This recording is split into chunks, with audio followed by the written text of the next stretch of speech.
Hi guys, Hannah here.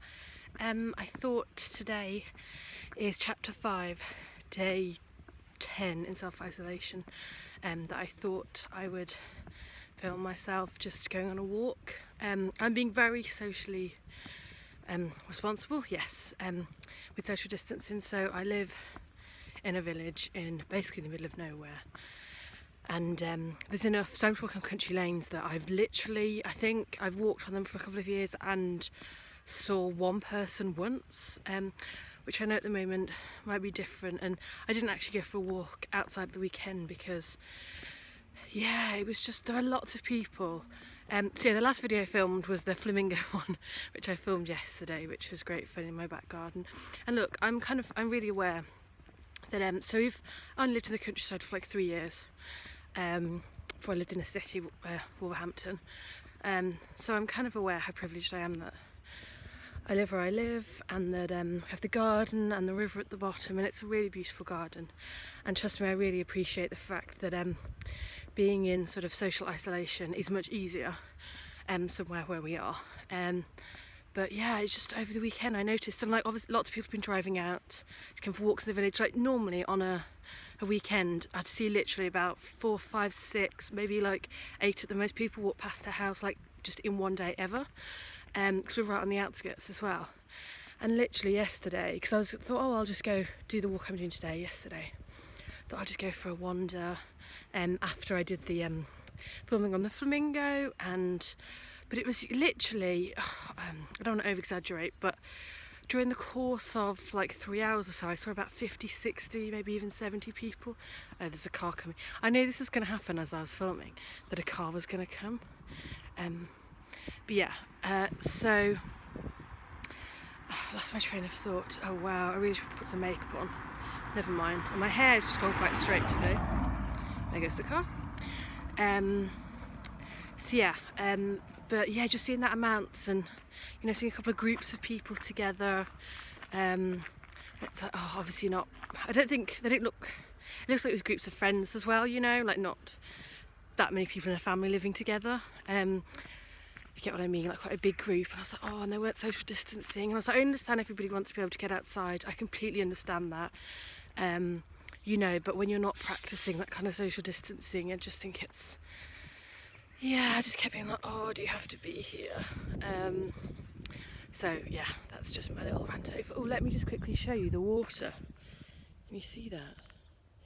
It's really pretty. So yeah, I thought I'd come out and do this walk and film chapter 5. If I start getting really out of breath, I might just stop and sit at the side of the road. So yeah, I thought I'd walk and read if possible.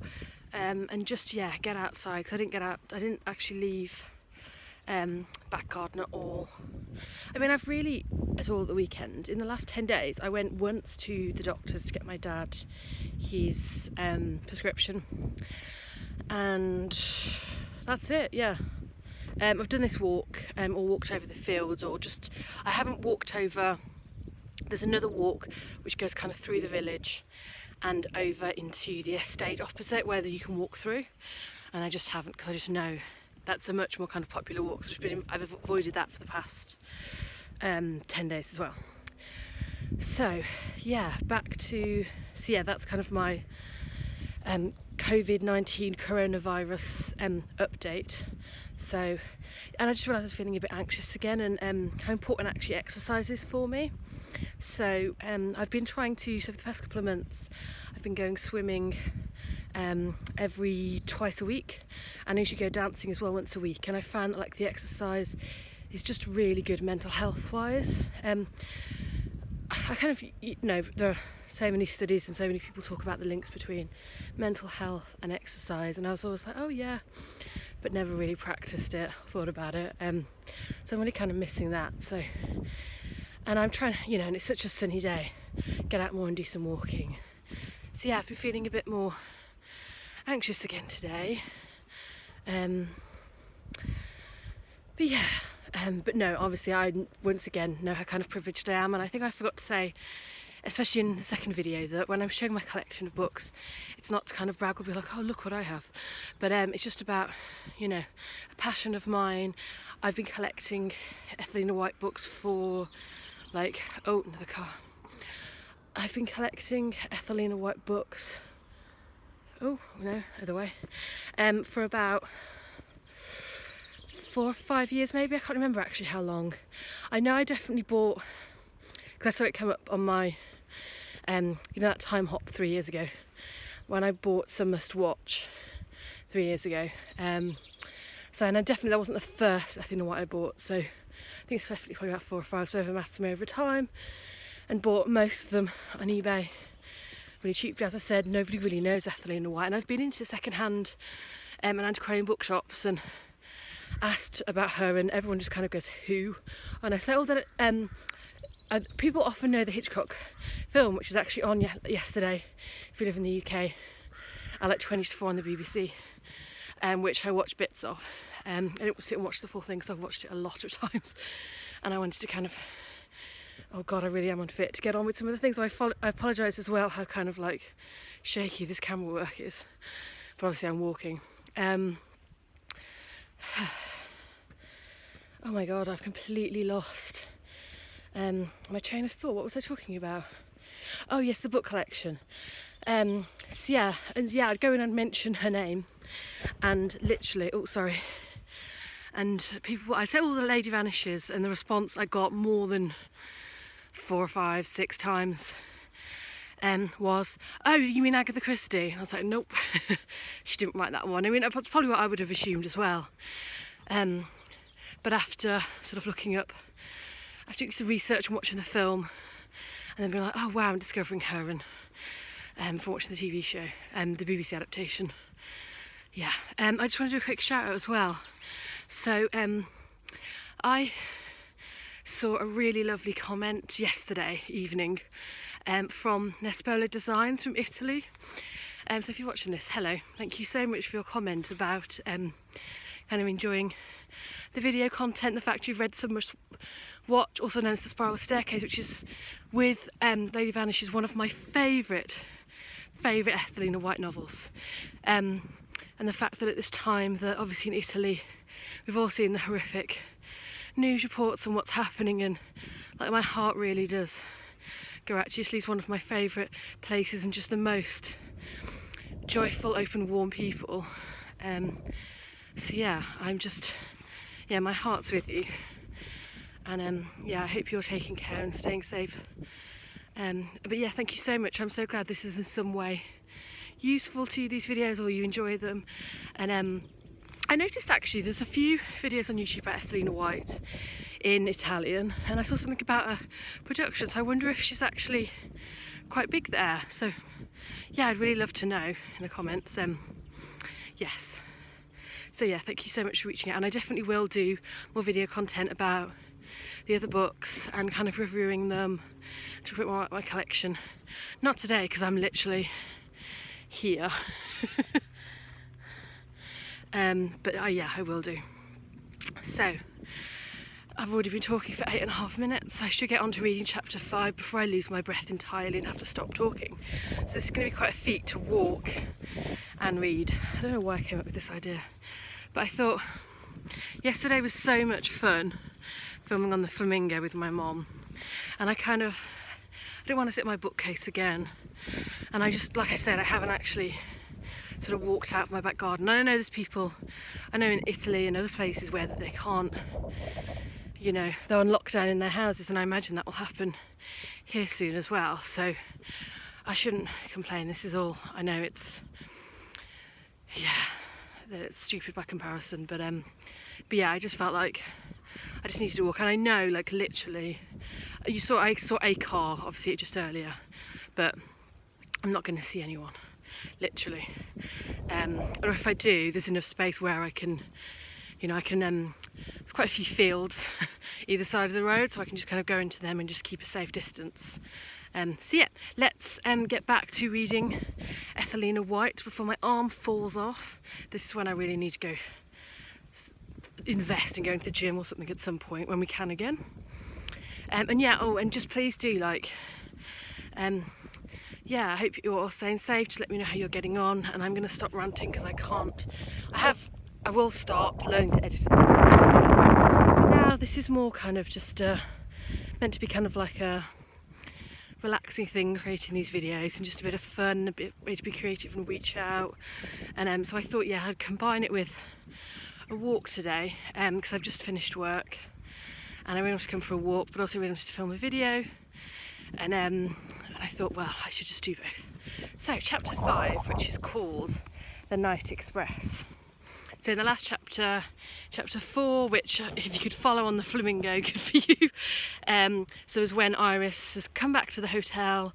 She's had kind of a brief conversation with some of the guests there, which didn't go particularly well. And then she talks about her plans for getting the train home. So there we are. So this is chapter 5, The Night Express. Iris was awakened that night, as usual, by the express screaming through the darkness. Jumping out of bed, she reached the window in time to see it outline the curve of the lake with a fiery wire. As it rattled below the hotel, the golden streak expanded to a string of lighted windows, which, when it passed, snapped together again like the links of a bracelet. After it disappeared around the gorge, she followed its course by its pale of quivering red smoke. In imagination, she saw it shooting through Europe as though it were an explosive shuttle ripping through the scorched fabric of the map. It caught up cities and threaded them on a gleaming, whistling string. Illuminated names flashed before her eyes and were gone. Bucharest, Zagreb, Trieste, I pronounced that wrong, Zagreb, Trieste, Milan, oh God. I apologise for my ignorance. Calais, not sure. Once again she was flooded with home hunger, even though her future address were a hotel. Mixed with it was a gust of foreboding, which was a legacy from the mountains. Suppose something happened and I never came back. At that moment she felt that any evil could block the way to her return. A railway crash, illness, or crimes were possibilities which were actually scheduled in other lives. They were happening all around her, and at any time a line might give way in the protected square in her palm. As she lay and tossed, she consoled herself with the reminder that this was the last time she would lie into the lumpy feather bed. Throughout the next 2 nights, she too would be rushing through dark landscape, jerked out of every brief spell of sleep by the flash of lights whenever the express roared through a station. The thought was with her when she woke the next morning, to see the silhouette of mountain peaks iced against the flush of sunrise. "I'm going home today," she told herself exultantly. The air was raw when she looked out of the window. Mist was rising from the lake, which gleamed greenly through yellowed fans of chestnut trees. But in spite of the blue and gold glory of autumn, she felt indifference to its beauty. She was also detached from the drawbacks of her room, which usually offended her critical taste. Its wooden walls were stained a crude shade of raw sienna. Oh, sorry, 1 second, the bookmark, I need to move it. And instead of running water, there was a battered washstand which bore a tin can covered with a thin towel. In spirit, Iris had already left the hotel. Her journey was begun before she started. When she went down to, return the page, the restaurant, she was barely conscious of the other guests, who only a few hours before had inspired her with antipathy. The Mrs. Flood Porter, who were dressed for writing letters in the open, were breakfasting at a table by the window. They did not speak to her, although they would have bowed as a matter of courtesy had they caught her eye. Iris did not notice the omission because they had gone completely out of her life. She drank her coffee in a silence which was broken by occasional remarks from the sisters, who wondered whether the English weather were kind for a local military wedding. Her look held, for she was spared contact with the other guests who were engrossed by their own affairs. As she passed the bureau, Mrs. Barnes was calling a waiter's attention to a letter in one of the pigeonholes. Her grey jersey suit, as well as her packet of sandwiches, advertised an excursion. The vicar, who was filling his pipe on the veranda, was also in unconventional kit: short sweater, nailed boots, and the local felt hat, adorned with a tiny blue feather which he'd bought as a souvenir of his holiday. Just to quickly say as well, I'm very aware I'm wearing a waterproof. I I got this actually from Dublin. Really amazing company called Avoca. Just the most amazing clothes. And I'm, today is Monday, the 23rd. Yeah, of that week. And so it has been really sunny here today. But I just do not trust this weather while I'm out. So yeah, and if it does start to rain, obviously I'd hide the book in my coat and wouldn't carry on reading, but I just don't. I mean, it has been lovely all day, but I just don't trust it. So yeah, just after reading about the grey jersey suit, I remembered what I'm wearing. Right, so, sorry about that. The vicar who was filling his pipe on the veranda was also in unconventional kit, short sweater, nail boots and a local felt hat adorned with a tiny blue feather which he had bought as a souvenir of his holiday. His smile was so happy that Iris thought he looked both festive and good, as though a saint had deserted his shrine, knocking his halo a trifle askew in the process, in order to put a coat of sunburn over his pallid plaster. Her tolerance faded as she listened to a dialogue which was destined to affect her future. "Is that a letter from home?" called the vicar. "Yes," replied his wife after a pause. "I thought Grandma told us to expect no more letters. What's she writing about?" "She wants me to do a little shopping for her on our way through London. Some Margaret Rose silk, the little princess, you know." "But you'll be tired. It's not very considerate." "No," Mrs. Barnes' voice was exceptionally sharp. "It's not." Oh, another car. "It's not. Why didn't she think?" Oh, and they're coming this way as well. They're going to think I'm a complete... Yeah. I think I'm quite weird for doing this, but never mind. No, so Mrs. Barnes exceptionally sharp. "It's not. Why didn't she think?" Iris condoned her own ungracious conduct of the preceding night as she left them to their discussion. She told herself that she was justified in protecting herself from the boredom of domestic trifles. As she strolled past the front of the hotel, she had to draw back to avoid trespassing on the privacy of the honeymoon pair, whose sitting room opened onto the veranda.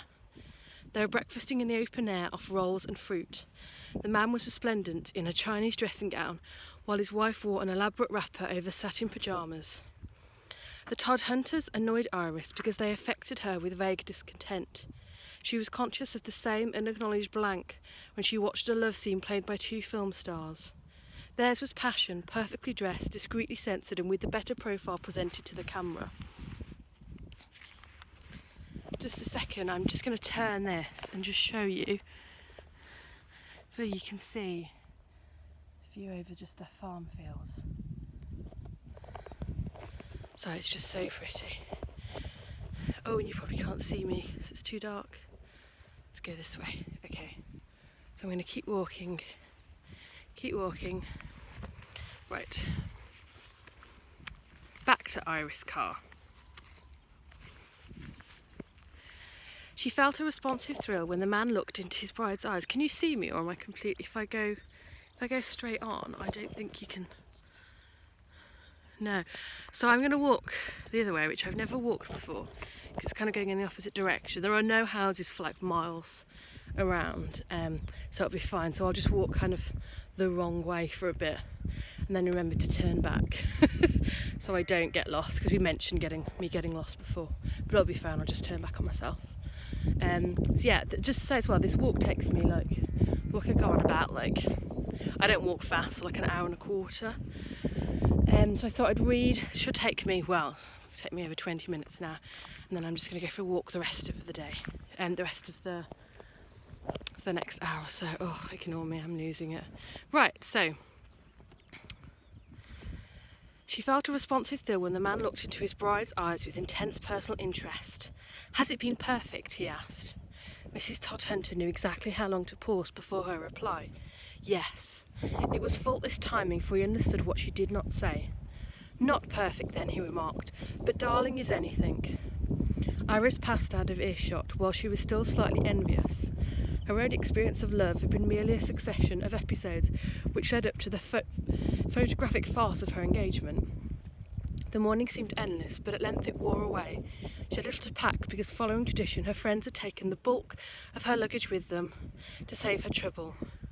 An hour or two were killed, or rather drowned, in the lake, but she was too impatient to lie in the sun. After she had changed for her journey, she went down to the restaurant. The dish of the day was attractively jellied and garnished with sprigs of tarragon, chervil and chopped eggs, but she suspected that it was composed of poached eggs. Turning away with a shudder, she took possession of a small buttercup-painted table in the gravelled garden where she lunched on potato soup and tiny grapes. The sun flickering through the dense roof of chestnuts, but the iron chair was too hard and cold for comfort. Although the express was not due for more than an hour, she decided to wait for it at the railway station where she could enjoy a view. She'd worked herself up to a fever so that the act of leaving the hotel seemed to bring her a step nearer to her journey. It gave her acute pleasure to pay her bill and tip the stragglers of the staff. Although she saw none of her fellow guests, she hurried through the garden like a truant from school, as though she feared she might be detained at the last minute. It was strange to wear a sophisticated travelling suit and high heels again, as she jolted down the rough path followed by a porter with her baggage. The sensation was not too comfortable after weeks of liberty, but she welcomed it as part of her return to civilization. When she was seated on the platform, her suitcase at her feet and the shimmer of the lake below, she was conscious of having reached a peak of enjoyment. The sun was water clear and held the sting of altitude. As the sun blazed down on her, she felt steeped in warmth and drenched in light. She took off her hat and gazed at the signal post, anticipating the thrill of its drop, followed by the first glimpse of a foreshortened engine at the end of the rails. There were other people on the platform, for the arrival of the express was the main event of the day. It was too early for the genuine travellers, but groups of loiterers, both visitors and natives, hung around... Oh, the wind. Sorry. Hung around the fruit and paper stalls. I'm going to stop for a second. Sorry, I'm getting a bit out of breath. They were a cheerful company and noisy in many languages. No, you can't see me there. Iris heard no English until two men came down the road from the village. They leaned over the palings behind her to continue an argument. She did not feel sufficient interest at first to turn and see their faces, but their voices were so distinctive that presently she could visualise them. The one whom she judged the younger had an eager and tidy voice. She felt sure that he possessed an active brain with a rush of ideas. He spoke too quickly and often stumbled for a word, probably not because his terms were limited, but because he had a choice of too many. Gradually he won her sympathy, partly because his mind seemed in tune or rather in discord with hers, and partly because she disliked the other speaker instinctively. His accent was pedantic and consciously cultured. He spoke deliberately with an irritating authority which betrayed his inflexible mind. "Oh no, my dear Hare," Iris felt it should have been Watson.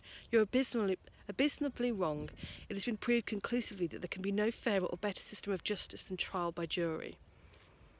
Which is, yeah, sorry, I'm just going to stop again. That's kind of an interesting foreshadowing. When you go back and read books kind of multiple times, and you think, oh, trial by jury, that's almost kind of what happens to Iris later. Sorry, and this is the first introduction of Hare as well, who becomes... I'd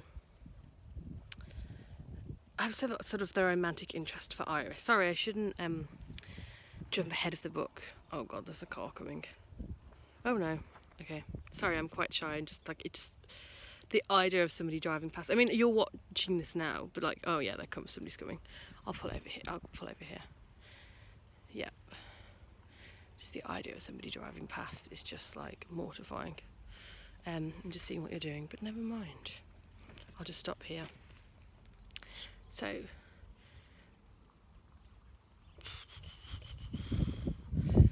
gradually he won her sympathy, partly because his mind seemed in tune or rather in discourse with hers, and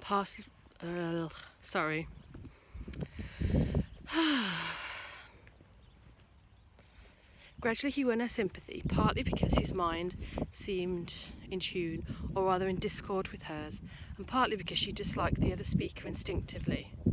His accent was pedantic and consciously cultured. Can you hear those dogs in the background? Yeah, I thought I'd walk back this way. And yeah, I'm going to carry on trying walking the way that I should be going normally. Yeah, because I had noticed that there's a little house just down there. I think that's where that car's pulled in. So yeah, I'm going to walk back and go the way I would usually, but just try and turn the camera a bit. Oh, you can see all my double chins. How wonderful. Okay. Let's get through the chapter. I apologise, this is like not an audio book, really, is it? I mean, yeah, no, but I find it therapeutic, so we'll carry on. Trial by fatheads, so back to the justice trial by jury, okay. Trial by fatheads, sputtered the younger voice. You talk of ordinary citizens. No one is ordinary but a bag of his special prejudices. One woman's got a spite against her sex. One man's cranky on morality. They all damn the prisoner on different issues, and they're all businesses or homes which they want to get back to. They watch the clock and grasp the obvious. They are directed by the judge. And how much of his direction do they remember? You know how your own mind slips when you're listening to a string of words. Besides, after he's dotted all the I's and crossed the T's for them, they stampede and bring him in the wrong judgment.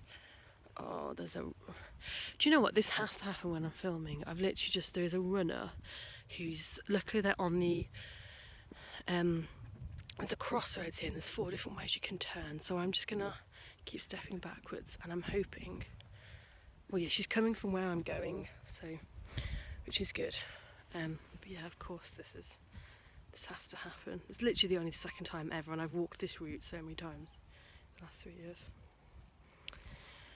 Oh, where was I?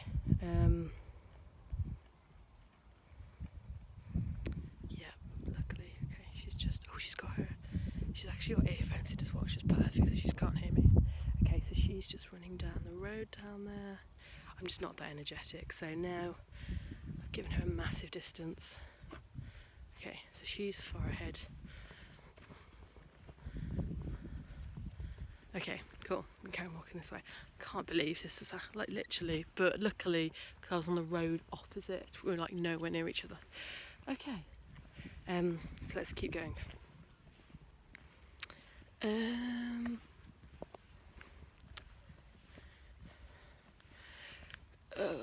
Sorry. Why should you assume it is wrong? They formed their own conclusion on the testimony of the witnesses. Witnesses. In his heat, the young man thumped the railing. The witness is the most damnable part of the outfit. He may be so stupid as to be put in the hands of some wily lawyer, or he may be smart and lie away some wretched man's life just to read about his own wonderful memory and powers of observation and see his photograph in the papers. They're all out for publicity. The elder man laughed in a superior manner, which irritated his companion to the personal touch. When I'm accused of bumping you off, Professor, I'd rather be tried by a team of judges who bring trained legal minds and impartial justice to bear on the fact. You're biased, said the Professor. Let me try to convince you. The jury is intelligent in bulk and can judge character. Certain witnesses are reliable. Sorry, turn the page again. While others must be viewed with suspicion.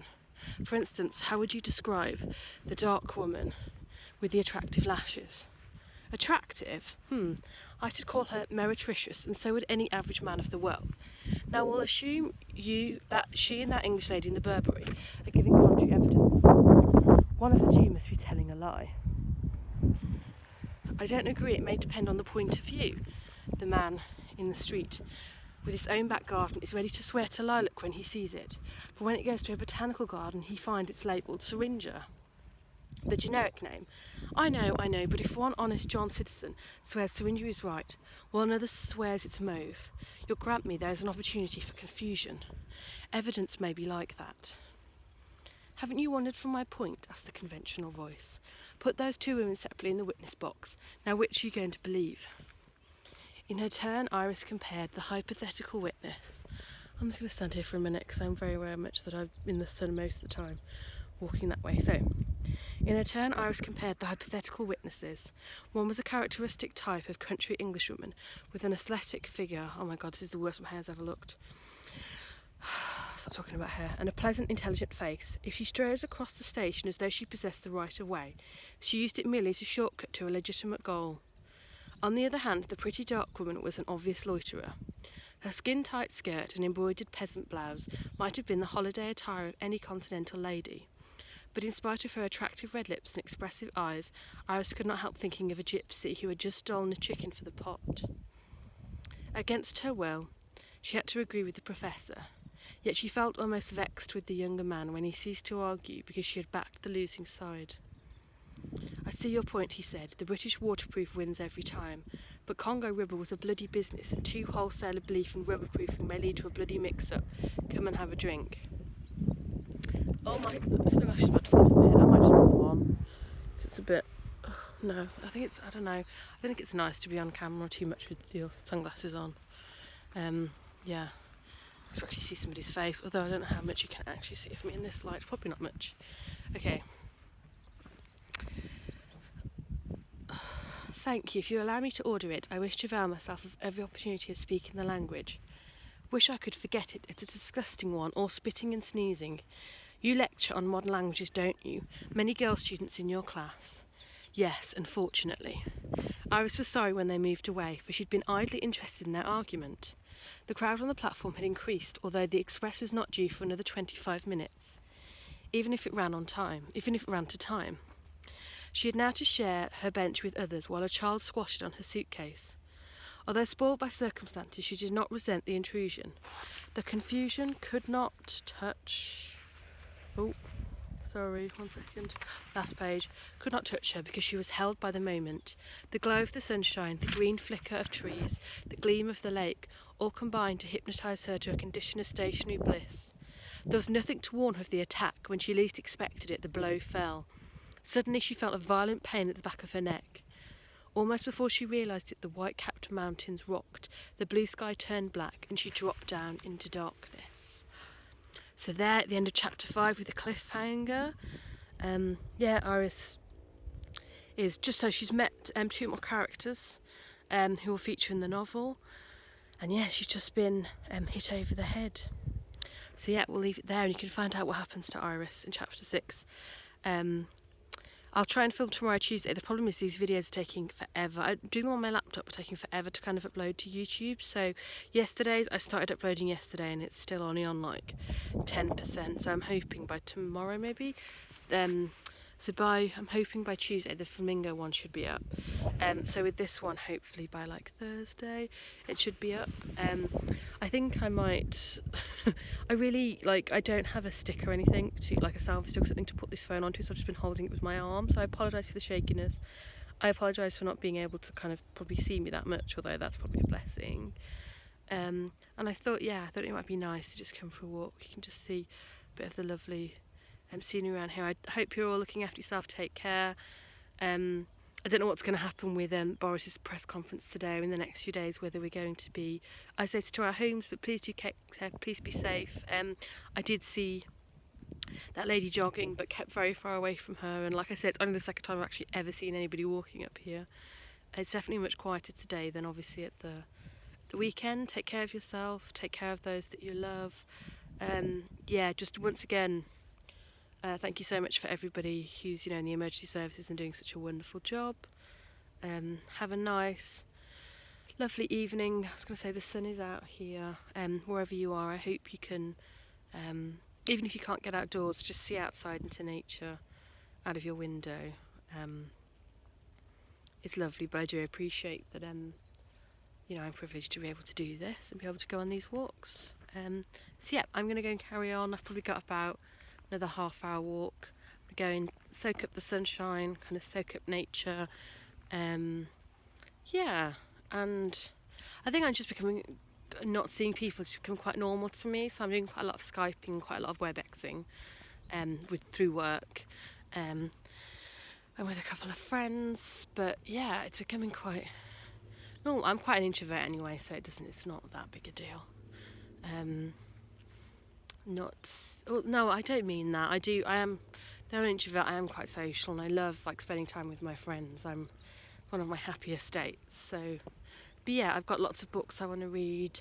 I've obviously got work. I've got a annual leave next week, so I'm going to take the time to sort some stuff out at home, do some more meditation, really focus on my mental health quite a bit, and just reading. I should be able to read more of Lady Vanishes. I should be able to do more next week. I'm going to go back and read some more other Ethelina Whites. Definitely some must watch again. It's one of my favourites. I'm not sure though of the others. I'll have a think. So yeah, God, this is 34 minutes. I apologise, nearly 35. Speak to you soon.